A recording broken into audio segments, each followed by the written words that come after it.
اب دودھ استعمال ہوتا ہے. دودھ ایک ایسی چیز ہے جو کہ بچوں کے لیے استعمال کرنا چاہیے. دودھ کے اندر جب سے یہ آئے ہیں اس کا گیا ہے 116 سے 116 روپے لیٹر سے کیا ہے 156 روپے لیٹر.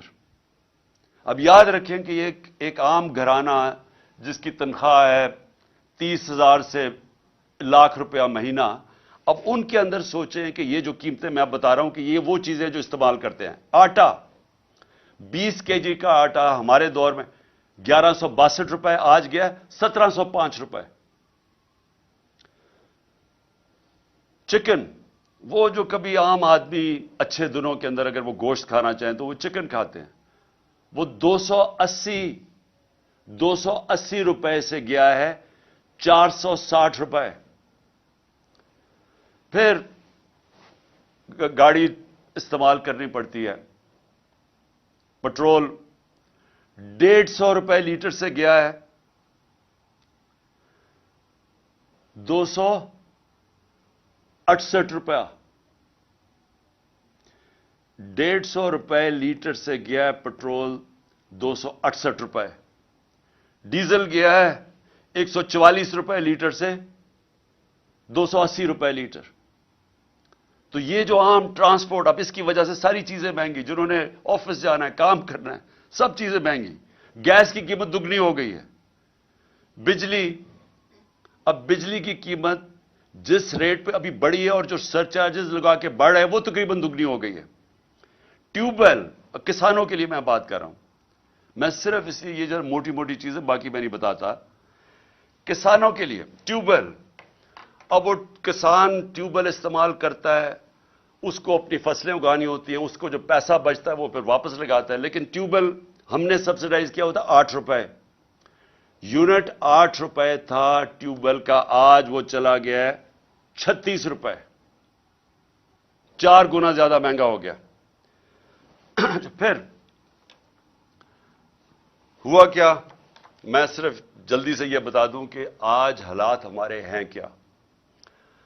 جو روپیہ گرا ہے ہمارے 3.5 سال میں ڈالر کے مقابلے میں روپیہ گرا تھا 55 روپے 3.5 سال میں. یہ یاد رکھیں کہ ان 3.5 سال میں عالمی مہنگائی تھی, کرونا کی وجہ سے سپلائی لائنز افیکٹ ہوئی تھی, اس کی وجہ سے ساری دنیا میں مہنگائی تھی, جس کو کموڈیٹی سپر سائیکل کہتے ہیں. بجلی مہنگی, سب چیزیں مہنگی ہوگی, تیل مہنگا ہو گیا. اس وقت ہمارے وقت کے اندر اس مہنگائی کے باوجود جو پاکستان تھا اس کے مقابلے میں آج دیکھیں کہ مہنگائی آج کدھر گئی. اس پاکستان کے اندر جو ہماری اکانومی گرو کر رہی تھی 6% پہ, آج وہ 0 پہ چلی گئی ہے.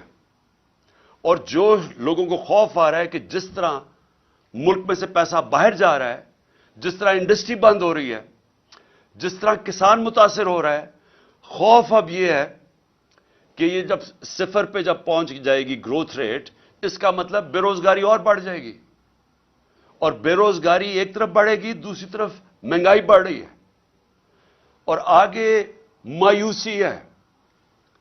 مایوسی ہے کہ 8 لاکھ پاکستانی پروفیشنلز ملک چھوڑ کے باہر چلے گئے. یہ ہے مایوسی کا عالم اس دور میں. دو اور چیزیں میں آپ کو بتا دوں کہ اس دور میں کوئی بڑا مسئلہ نہیں آیا. ہمارے دور میں کرونا آیا, جو صدی میں ایک دفعہ اتنا بڑا ایک عذاب آتا ہے. صدی میں ایک دفعہ اس طرح کا ایک سانحہ ہوتا ہے جو ساری دنیا میں, کرونا نے دنیا میں جو امپیکٹ کیا. ہمارے دور میں اس کے باوجود ہمارا ملک بھی آگے جا رہا تھا, ہماری معیشت بھی 6% پہ بڑھ رہی تھی, 17 سالوں کے بعد اس طرح اوپر جا رہا تھا. انڈسٹری وہ ریکارڈ پرفارم کر رہی تھی, وہ آگے بڑھ رہی تھی. ہمارا ایک جو زرعی پیداوار تھی وہ 4.5% پہ تھی, وہ کوئی 17 سال کے بعد اوپر ملک جا رہا تھا. تو جب ملک اوپر بھی جا رہا تھا, روزگار 50 لاکھ نئی نوکریاں ملی ہمارے دور میں. تو اس مشکل حالات کے اندر کرونا کے باوجود، کموڈٹی سپر سائیکل کے باوجود، ہم جب وہ ملک کو سنبھال رہے تھے تو ان کے کون سی قیامت آئی کہ آج پاکستان ادھر آگے کھڑا ہو گیا؟ آج جو سب سے بڑا مسئلہ ہے کہ آج اگر جس طرح ہم جا رہے ہیں، ابھی مزید اور مہنگائی آنے والی ہے. ابھی یہ جو روپیہ گرا ہے، حال ہی میں جو روپیہ ابھی اور گرا ہے، اس کا بھی اور امپیکٹ پڑے گا، اور بھی تیل اور پٹرول اور مہنگے ہونے لگے، اور یہ مزید اور ہم دلدل میں دھستے جائیں گے. تو اس کا حل کیا ہے؟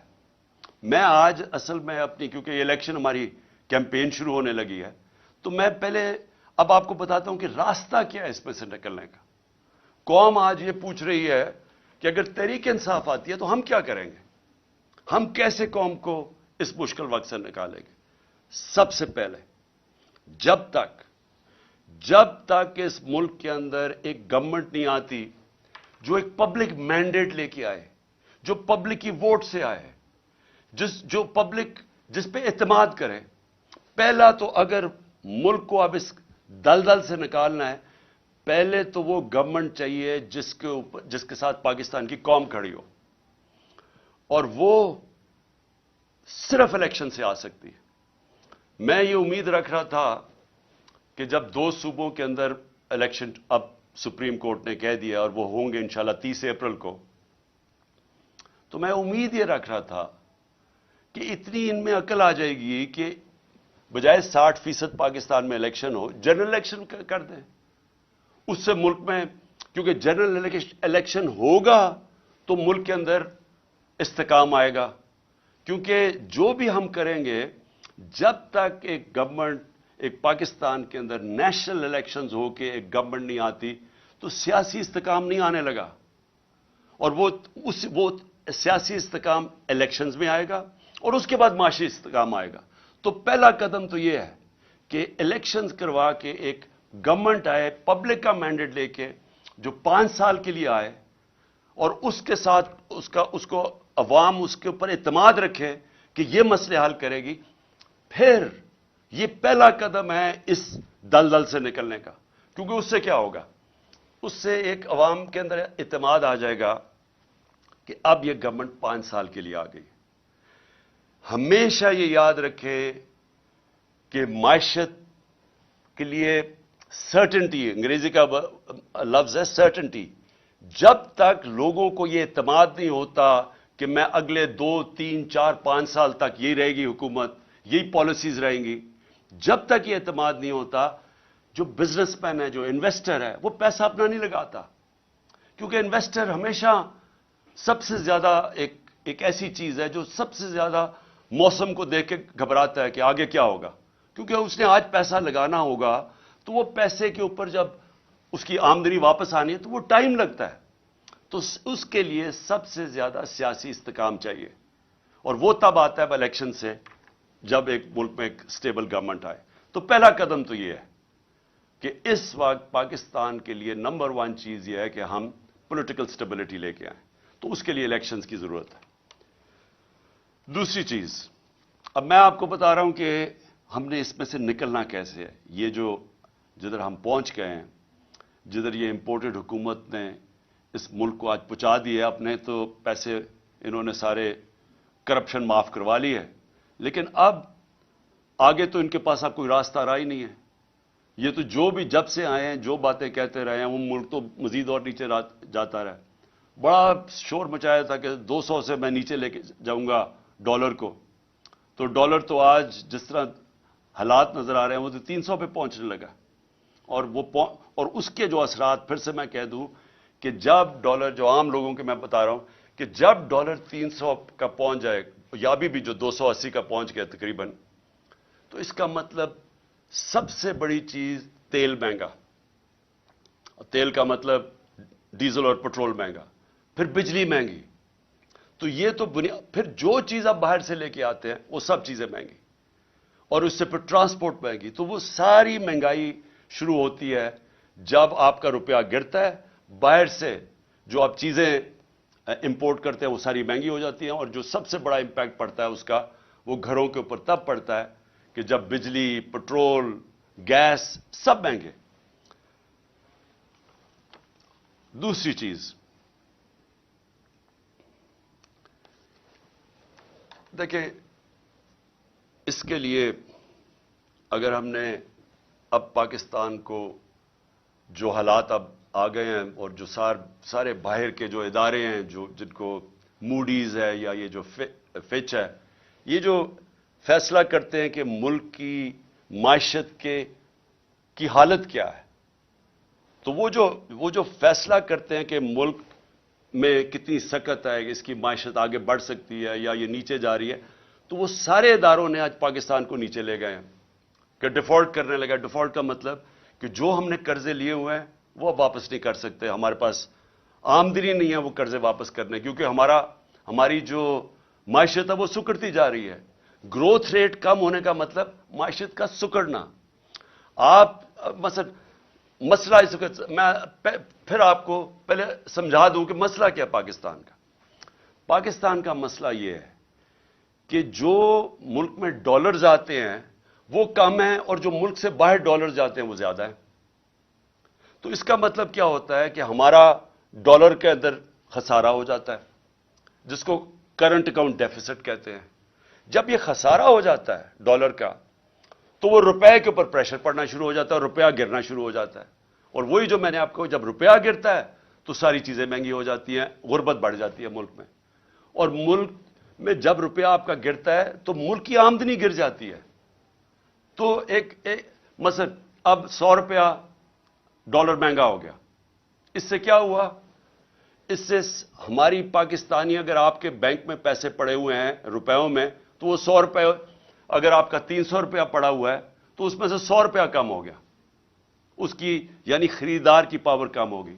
لیکن اگر آپ نے یہ جو سارے باہر سے امپورٹڈ گورنمنٹ ہے، ان کے تو سارا پیسہ باہر پڑا ہوا ہے، ان کے تو ڈالرز میں پیسے پڑے ہیں، ان کی پراپرٹیز میں فیئر بینک اکاؤنٹ سارے ڈالرز میں ہیں، تو ان کو مزید 100 روپے کا فائدہ ہو گیا. تو پاکستانی غریب ہو گئے اور یہ جو باہر سے چوری کر کے پیسہ باہر لے جاتے ہیں ان کی دولت میں اضافہ ہو گیا. تو سب سے جو میں یہ دوسرے پوائنٹ آپ کو کہنے لگا تھا کہ سب سے امپورٹنٹ اب چیز کیا ہے اس وقت، اس مشکل جو ہم آگے دیکھ رہے ہیں، اس سے اگر ہمیں نکلنا ہے تو ایک ملک کو یونائٹ ہونا پڑے گا، ہمیں متحد ہونا پڑے گا. یہ جنگ اب یہ ایسی نہیں لڑی جائے گی کہ گورنمنٹ آئی اور کوئی گورنمنٹ سمجھے کہ وہ اکیلی لڑ سکتی ہے. عوام کو ساتھ کھڑا ہونا پڑے گا، اداروں کو ساتھ کھڑا ہونا پڑے گا، سب کو متحد ہو کے اس کا مقابلہ کرنا پڑے گا. اور جب بھی دنیا کے اندر کسی قوم کے اوپر مشکل وقت آتا ہے، آپ دنیا کی تاریخ دیکھ لیں. آپ اور تو اور مثال، دوسری جنگ عظیم میں 2 ملک مکمل طور پہ تباہ ہو گئے، جرمنی اور جاپان. لیکن 10 سال میں پھر کھڑے ہو گئے، کیونکہ وہ قومیں تھیں، انہوں نے مل کے مقابلہ کیا، سب اکٹھے ہوئے، ادارے سب نے فیصلہ کیا کہ ہم نے پھر سے اپنے پیر پہ کھڑا ہونا ہے اور کھڑے ہو گئے. جب قوم اکٹھی ہو جاتی ہے اس کے لیے کوئی چیز ناممکن نہیں ہوتی. قوم جب فیصلہ کر لیتی ہے کہ ہم نے اپنے پیر پہ کھڑا ہونا ہے، ایک غیرت مند ملک بننا ہے، کسی کے سامنے ہاتھ نہیں پھیلانا، جب اس میں خودداری آ جاتی ہے وہ پھر قربانیاں دیتی ہے. اور مشکل وقت سے نکلنے کے لیے ہمیشہ قربانیاں دینی پڑتی ہیں. اب میرا گھر ہے، قرضے چڑھ گئے. اب جب قرضے چڑھ گئے تو میں کیا کروں گا؟ میں اپنی آمدنی بڑھانے کی کوشش کروں گا، اور جب تک میری آمدنی بڑھتی میں اپنے خرچے کم کروں گا. اس کے علاوہ تو جب سے اللہ نے دنیا بنائی ہے اور کوئی دوسرا راستہ نہیں ہے. تو ہمارے سامنے بھی، اب پاکستان کے سامنے یہ راستہ ہے. ہم نے اپنے خرچے کم کرنے ہیں. ہم نے ہر وہ ادارہ جو کہ پاکستان کے اوپر بوجھ بنا ہوا ہے، ہر وہ گورنمنٹ کارپوریشن جو بوجھ بنی، اب ہم نے سوچنا ہے کہ ہم کیسے ان کو ٹھیک کرنا ہے. اور اس کے لیے ہمیں وہ جو پاکستان نے اپنی تاریخ میں نہیں اٹھائے، ہم شارٹ کٹس لے لیتے ہیں، ہم ایڈ لے لیتے ہیں، ہم قرضے لے لیتے ہیں. اس سے کیا ہوتا ہے، اور جو یہ حکومت کرنے کی کوشش کر رہی ہے، ہاتھ پھیلایا کہ جو کہیں سے قرضے آ جائیں، بڑا یعنی خوشیاں بنائی جاتی ہیں کہ جی وہاں سے چائنا نے $500 ملین کا قرضہ دے دیا. لیکن یہ تو کینسر کا علاج ڈسپرن سے ہو رہا ہے. کینسر تو پھیلتی جا رہی ہے. کینسر کا جب تک کینسر کاٹ کے نکالی نہیں جائے گی، اب یہ ملک کا علاج ہو نہیں سکتا قرضوں سے. تو اس سے کیا کرنا ہے؟ پہلے تو ہم نے اپنے خرچے کم کرنے ہیں. کئی ہماری گورنمنٹ کارپوریشن نقصان کر رہی ہیں، ان کو بالکل ریسٹرکچر کرنا ہے. ہم نے اتنی بڑی گورنمنٹس بنا دی ہیں، سوچنا ہے کہ ان کو ہم نے صحیح طرح چلانا کیسے ہے. ہم نے مثلا پینشنز ہیں، اور پینشنز اتنی زیادہ ہو گئی ہیں کہ ہمارا جو خرچہ ایک صوبے کا خرچہ ہوتا ہے، اس میں اس کا زیادہ پیسہ پینشنز پہ چلا جاتا ہے. حالانکہ دنیا میں پینشنز کے لیے پیسہ بنایا جاتا ہے. پینشنز کو سیونگ کروا کے جو لوگ پینشن دے رہے ہوتے ہیں وہ اپنی پینشن فنڈ میں کنٹریبیوٹ کرتے رہتے ہیں، وہ بڑا فنڈ بن جاتا ہے. مہاتر محمد نے مجھے بتایا کہ وہ ان کا جو پینشن فنڈ ہے وہ ان کے لیے پیسے وہ انویسٹ کرتے ہیں، اسے پیسہ آتا ہے، اور اس سے پیسے میں وہ ملک کی دولت میں اضافہ ہوتا ہے. ہمارے لیے وہ بوجھ بنا ہوا ہے. تو میں صرف مثال دے رہا ہوں کہ ہمیں اب وہ قدم اٹھانے پڑیں گے جو اب تک ہم پاکستان میں نہیں کرتے رہے. ریولوشنری چینجز کرنے پڑیں گے، اور اس میں سب کو اکٹھا ہونا پڑے گا. ہم سارے جو ادارے ہیں سب کو فیصلہ کرنا پڑے گا کہ اب یہ راستہ ہے ہمارا، اور ہم سب نے اس راستے پہ جانا ہے. آمدنی کیسے بڑھے گی؟ ایکسپورٹس بڑھانی پڑیں گے. یعنی اس ملک میں اب ڈالر لانے پڑیں گے. وہ کون کون سے طریقے ڈالرز لانے کے لیے؟ ایکسپورٹس. آج تک کسی نے توجہ ہی نہیں دی ایکسپورٹس کے اوپر. جو ساری دنیا میں ملک آگے بڑھے ہیں، چائنا آگے بڑھا ہے، ایسٹ ایشین ٹائیگرز آگے بڑھے ہیں، اس ساروں نے اپنی ایکسپورٹس کے اوپر زور دیا ہے. ہم نے کبھی توجہ ہی نہیں دی کسی نے. ہم جب آئے تھے تو پچھلے 5 سال ہمارے پہلے ایکسپورٹ ٹو جی ڈی پی ریشو وہ نیچے چلی گئی تھی، بجائے پازیٹو ہونے کے نیچے آ گیا تھا، کیونکہ کسی کی توجہ ہی نہیں ہے ایکسپورٹس کے اوپر. تو سب سے پہلے تو دولت میں اضافہ کرنے کے لیے، اپنے ملک کی دولت اضافہ کرنے کے لیے سب کو سمجھانا پڑے گا کہ ہر چیز جو پاکستان ایکسپورٹ کر سکتا ہے، ہمارے ساری گورنمنٹ کے اداروں نے پورا مل کے ان کی مدد کرنی ہے کہ وہ ایکسپورٹ زیادہ کریں. ابھی آپ ایکسپورٹر سے، جب میں پرائم منسٹر تھا تو ان سے پوچھتا تھا تو وہ آتے ساتھ ہی بتاتے تھے کہ کتنی رکاوٹیں ہیں ان کے راستے میں، کہ ہماری گورنمنٹ کی کتنی رکاوٹیں ہیں ان کے راستے میں ایکسپورٹ کرنے کے لیے. تو پہلے تو یہ سمجھ لینا کہ جب تک ہم ایکسپورٹس کے اوپر ساری قوم مل کے انکریج نہیں کرے گی، ایکسپورٹرز کو پرائزز نہیں دیں گے، ان کو ہم ریکگنائز نہیں کریں گے، ان کو وی آئی پیز نہیں بنائیں گے، تب تک یہ ملک اب اس دلدل سے نہیں نکل سکتا. اس کے علاوہ، ایکسپورٹس کے علاوہ اور کون سی چیزیں ہیں جو ڈالر لا سکتی ہیں؟ پہلے تو سوچیں اور کون سی چیز ڈالرز ہمارا خرچہ بچا سکتی ہے. ہم مثلا پام آئل امپورٹ کرتے ہیں، ہم نے کیوں نہیں سوچا کہ اور کیا طریقے ہیں کہ ہم پام آئل کی اپنی امپورٹ کم کر سکیں. ہم نے پختونخوا کے اندر 2013 کے بعد ایک پورا زیتون کی پوری پلانٹیشن کرنی شروع کی، اور آج وہ انقلاب آ چکا ہے زیتون کا. اور زیتون کے اتنے ہم نے اب وہ لگا دیے ہیں، جنگل بنا دیے ہیں کہ انشاءاللہ تھوڑی دیر کے بعد ہم زیتون ایکسپورٹ کر سکیں گے. لیکن یہ ہمیں سب پہلے چیزیں سوچنی چاہیے تھی، کیونکہ جب بھی پاکستان کا اب آگے دیکھیں گے تو سارا وقت ہمیں سوچنا ہے کہ ڈالرز اس ملک میں کیسے آئیں گے. کون سی ایسی مثلا ٹورزم ہے. سوئٹزرلینڈ صرف ٹورزم سے 60 سے 80 ارب ڈالر کماتا ہے ٹورزم سے. ہمارا جو پہاڑی علاقہ ہے، یہ جس کو ہم ناردرن ایریاز کہتے ہیں، وہ دگنا ہے سوئٹزرلینڈ سے، اس سے زیادہ خوبصورت ہے. لیکن ہم تو کوئی پیسہ نہیں کماتے اس سے، کیونکہ ہم نے کسی نے سوچا ہی نہیں ہے. ہمارے جو اس ملک میں صاحب اقتدار، ہماری ایلیٹ، وہ ساری گرمیاں تو گزارتی ہے جا کے انگلینڈ میں اور یورپ میں چلی جاتی ہے. کسی کو پتہ ہی نہیں ہے کہ ہم کس طرح کی، اللہ نے ہمیں کس طرح کی نعمتیں دی ہوئی ہیں جو ہمارے ہیں. تو ہم نے کبھی سوچا ہی نہیں ہے اس کا. تو ایکسپورٹس بڑھانا، ٹورزم، پھر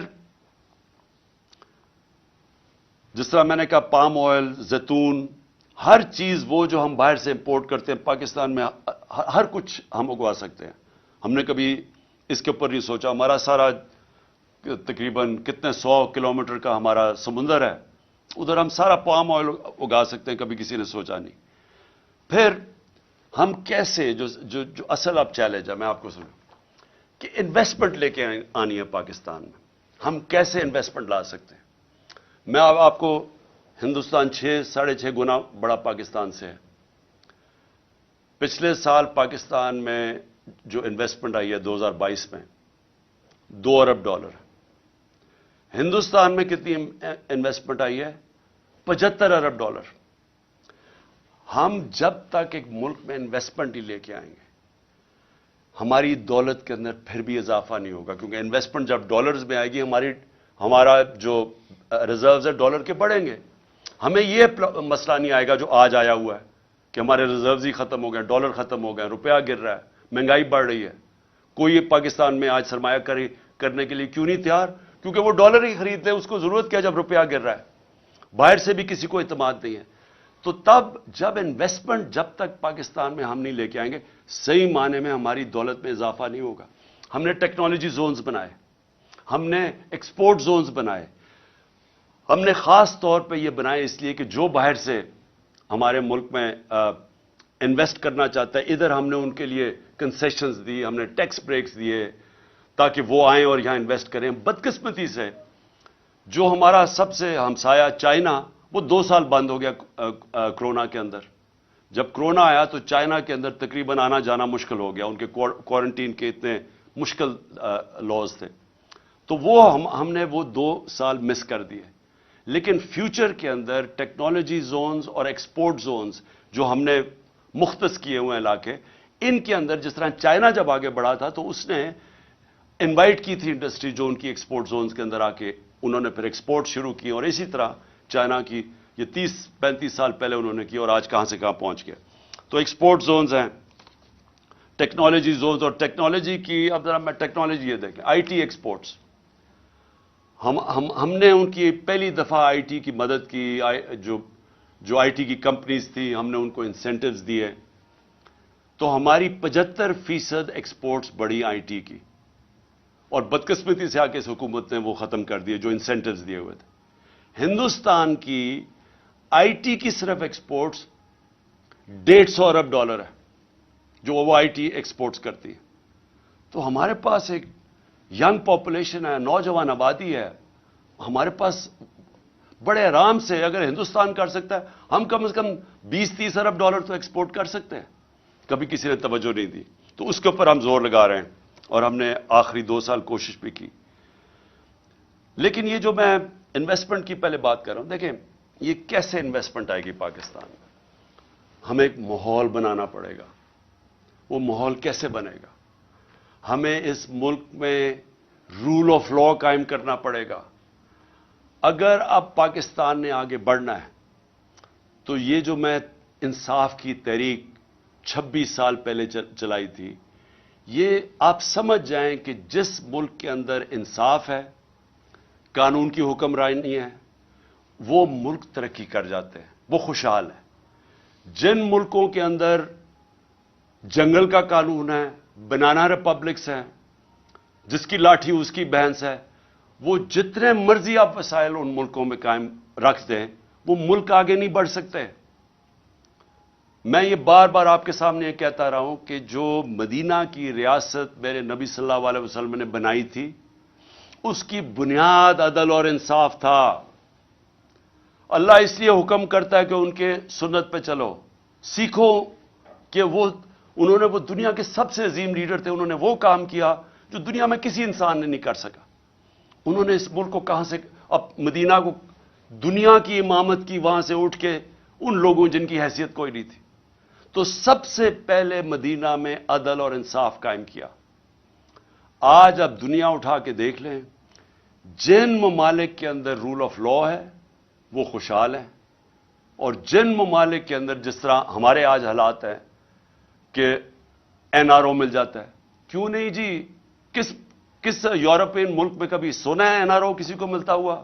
کبھی امریکہ میں سنا ہے, سوئٹزرلینڈ میں سنا ہے, کبھی سنا ہے کہ آپ چوری کریں, ملک کی دولت چوری کرو اور آپ کہیں جی میں قانون سے اوپر ہوں؟ اس کو جنگل کا قانون کہتے ہیں. کبھی سنا ہے؟ اپنے پاکستانی آپ کے باہر ہیں,